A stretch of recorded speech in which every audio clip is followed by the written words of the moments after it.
Hello friends, welcome to my channel study for you. So guys, जैसा कि आज जो आपका एसएससी जीडी का 10 फरवरी के थर्ड शिफ्ट का एग्ज़ाम हो गया है दोस्तों, जिसका जो है मैं आपको बिल्कुल 100% एक्यूरेट आंसर के साथ जो है इस वीडियो में बताऊंगा। तो देख लेते हैं कि किस प्रकार के जो है आज आपके 10 फरवरी के थर्ड शिफ्ट के एग्ज़ाम में जो है प्रश्न पूछे गए हैं। उससे पहले एक बात और दोस्तों, कि जिन्होंने भी अगर चैनल को सब्सक्राइब नहीं किया है तो एसएससी जीडी एग्ज़ाम से रिलेटेड पल पल की अपडेट के लिए जो है चैनल को सब्सक्राइब ज़रूर कर दीजिएगा। और बगल में ही आपको एक बेल आइकन यानी घंटे का निशान भी दिख रहा होगा, तो आप उसे भी जो है ज़रूर प्रेस कर दीजिएगा।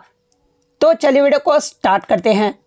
तो आपका पहला क्वेश्चन आया था कि 2011 की जनगणना के अनुसार किस राज्य का जो लिटरेसी रेट यानी साक्षरता दर जो है ना, ये सबसे अधिक रहा था। तो देखिए, मैं आपको बता दूं कि 2011 की जनगणना के अनुसार सबसे अधिक साक्षरता दर वाला जो राज्य रहा था ना, ये आपका केरल राज्य रहा था। केरल राज्य का जो लिटरेसी रेट है ना, ये आपका 94% रहा था। जहां पर पुरुष साक्षरता दर की बात कर ले तो ये आपका 96.11% रहा था। वहीं अगर महिलाओं की साक्षरता दर की बात कर ले तो यहाँ पर जो आपका 92.07% रहा था। तो ये पॉइंट भी आपको ध्यान में रखना है। तो केरल आपका यहाँ पे करेक्ट आंसर होगा। तो देखिए, ये तो हो गया आपका सबसे अधिक के बारे में। अगर सेकंड स्थान पे पूछा जाए कि सेकंड स्थान पे जो है साक्षरता दर में जो ये कौन रहा है, तो ये आपका केंद्र शासित प्रदेश लक्षद्वीप का स्थान रहा है। तो ये पॉइंट भी आप ध्यान में रखिएगा। वहीं अगर सबसे कम साक्षरता दर वाला राज्य अगर पूछा जाए तो देखिए, सबसे कम साक्षरता दर वाला जो राज्य रहा था ना, ये आपका बिहार राज्य रहा था। तो ये पॉइंट भी आप ध्यान में रखिएगा। इसके अलावा बात कर ले भारत का साक्षरता दर क्या रहा था, तो देखिए 2011 की जनगणना के अनुसार भारत का जो लिटरेसी रेट है ना, ये आपका 74.04% रहा था। जिसमें अगर पुरुष साक्षरता दर की बात कर ले तो ये आपका 82% रहा था। वहीं अगर महिलाओं की साक्षरता दर की बात कर ले तो ये आपका 65.46% रहा था। और 2011 की जो जनगणना थी ये आपका 15वीं जनगणना थी। लेकिन अगर स्वतंत्रता के बाद अगर पूछा जाए कि कौन से नंबर की जनगणना था, तो देखिए स्वतंत्रता के बाद जो ये आपका 2011 की जो जनगणना था ना, ये आपका 7वीं जनगणना था। इसके अलावा ये तो हो गया आपका साक्षरता दर के बारे में। अगर लिंगानुपात के बारे में पूछा जाए यानी सेक्स रेशियो के बारे में पूछा जाए तो देखिए 2011 की जनगणना के अनुसार सबसे अधिक लिंगानुपात वाला जो राज्य रहा था ना, ये भी आपका केरल राज्य रहा था। और सबसे कम लिंगानुपात वाला राज्य अगर पूछा जाए तो ये आपका हरियाणा राज्य रहा था। तो ये सारे फैक्ट जो आपको ध्यान में रखना है। नेक्स्ट क्वेश्चन आपका यहाँ पर था कि सरहुल त्योहार जो है ये किस राज्य में मनाया जाता है। तो देखिए, सरहुल त्योहार की बात कर ले तो ये जो आपका झारखंड क्षेत्र में विभिन्न जनजातियों के द्वारा जो है मनाए जाने वाला एक लोकप्रिय त्योहार है। और ये जो आपका पर्व है ना, ये आपका आदिवासी नववर्ष का जो वो त्योहार है। और ये जो आपका झारखंड के मुंडा और उराव, इसके अलावा हो आदि जनजातियों के द्वारा जो है इस त्योहार को जो वो मनाया जाता है। तो झारखंड राज्य आपका यहाँ पे करेक्ट आंसर होगा। इसके अलावा मैं आपको बता दूं कि ये जो आपका सरहुल त्योहार है ना, ये आपके नए साल की शुरुआत का भी जो है ये प्रतीक जो वो माना जाता है। इसके अलावा एग्जाम में यहाँ से प्रश्न बनता है कि सरहुल जो त्योहार है ना, ये हिंदू कैलेंडर के अनुसार किस महीने में मनाया जाता है। तो देखिए, हिंदू कैलेंडर के अनुसार पहले महीने में जो है ये आपका मनाया जाता है, यानी चंद्रमा के तीसरे दिन या फिर चैत्र के पखवाड़े में सरहुल वसंत ऋतु या फिर फागुन के आगमन का प्रतीक माना जाता है। और जून के महीने यानी जेठ तक जो है इस त्योहार को जो वो मनाया जाता है। इसके अलावा एग्जाम में यहाँ से एक प्रश्न पूछा जाता है कि झारखंड का कौन सा ऐसा त्योहार है जिसमें वृक्षों की पूजा की जाती है। तो ये जो आपका सरहुल त्योहार है, सरहुल त्योहार में ही जो है ये आपके वृक्ष की पूजा जो वो की जाती है। तो ये सारे फैक्ट जो आपको ध्यान में रखना है। नेक्स्ट क्वेश्चन आपका यहाँ था कि शिक्षा के अधिकार को जो है किस संविधान संशोधन, यहाँ पे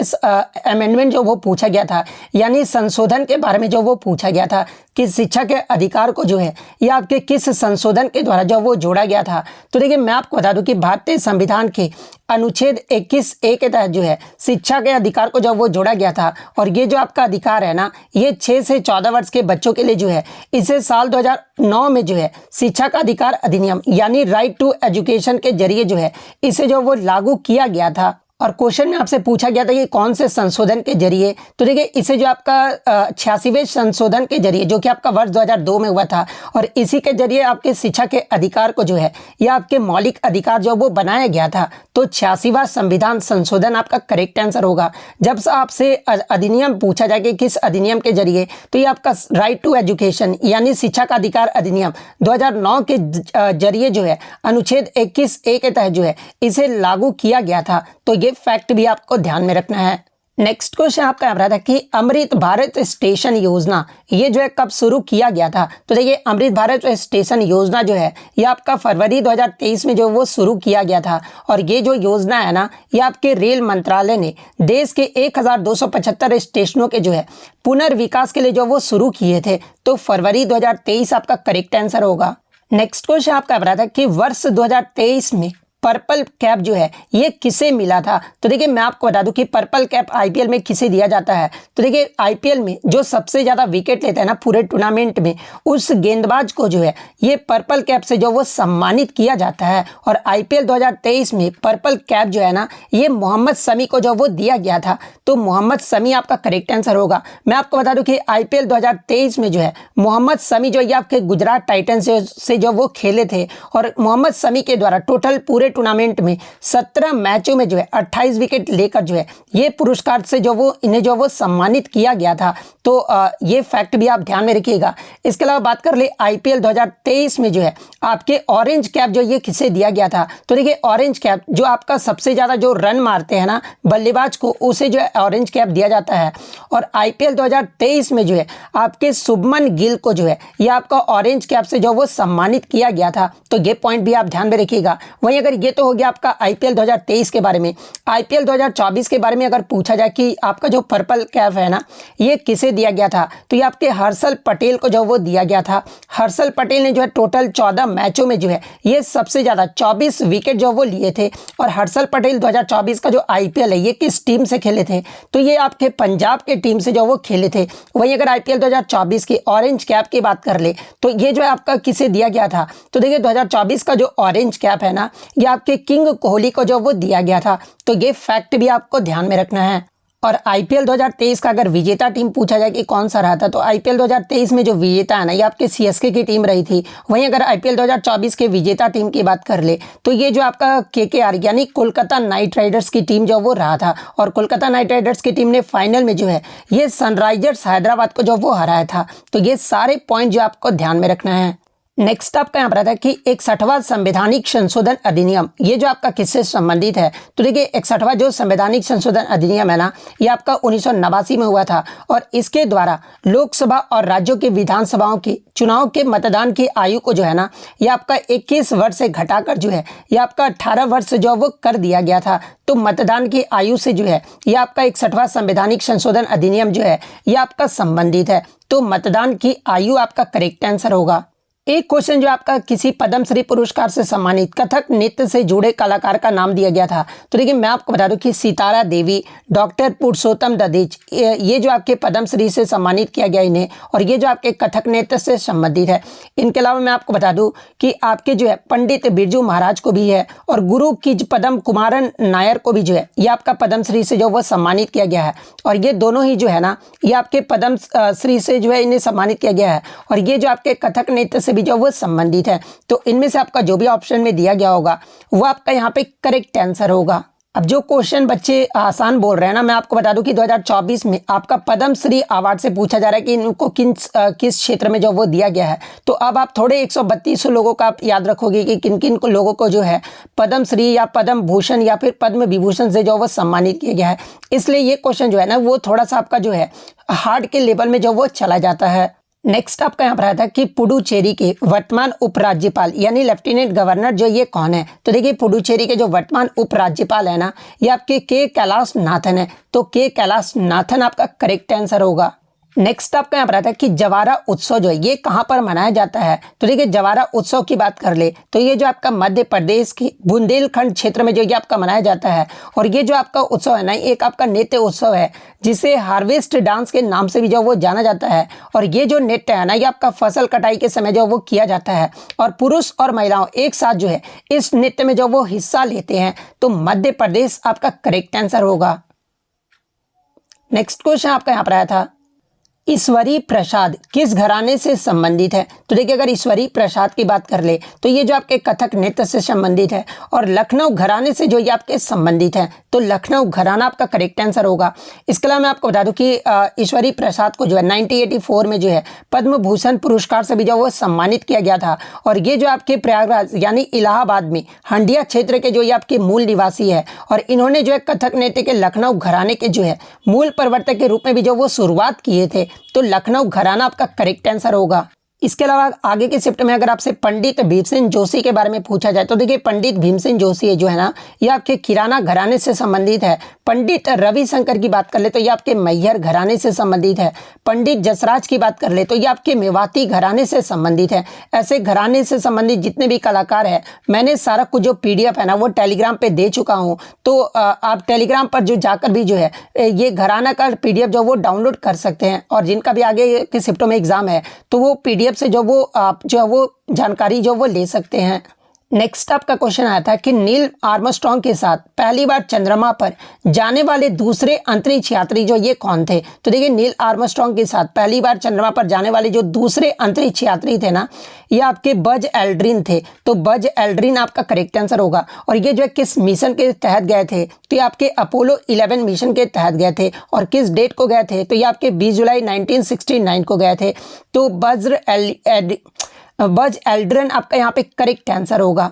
एक बच्चे ने जो क्वेश्चन बताया कि ये कोई क्वेश्चन था जो कि आपका बच्चों को याद नहीं था, लेकिन ऑप्शन था कि 1 से 31 जुलाई 2024, 1 से 31 अक्टूबर 2021, इस प्रकार के आपके 4 ऑप्शन जो वो दिए गए थे। तो जहां तक मुझे लगता है कि मुख्यमंत्री उद्यमी योजना के बारे में पूछा गया होगा। तो देखिए मुख्यमंत्री उद्यमी योजना को जो है आपका जो है अगले चरण की यानी 2.0 की जो प्रक्रिया जो वो आपका शुरू हो गया है। और इस योजना के लिए ऑनलाइन आवेदन की जो प्रक्रिया थी ना, ये आपका 1 जुलाई से शुरू होगा और 31 जुलाई 2024 तक जो ये आपका चलेगा। तो शायद यही आपसे पूछा गया होगा। तो 1 जुलाई 2024 से 31 जुलाई 2024 जो आपका यहाँ पे करेक्ट आंसर होगा।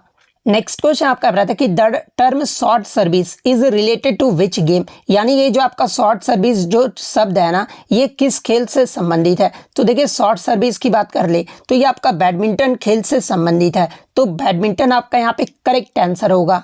नेक्स्ट आपका यहाँ पर आया था कि ब्रिगेडियर BD मिश्रा किस राज्य या फिर केंद्र शासित प्रदेश के जो है ये आपके उप राज्यपाल हैं? तो देखिए ब्रिगेडियर BD मिश्रा की बात कर ले तो ये जो आपके लद्दाख के जो है ये आपके उप राज्यपाल हैं। तो लद्दाख आपका यहाँ पे करेक्ट आंसर होगा।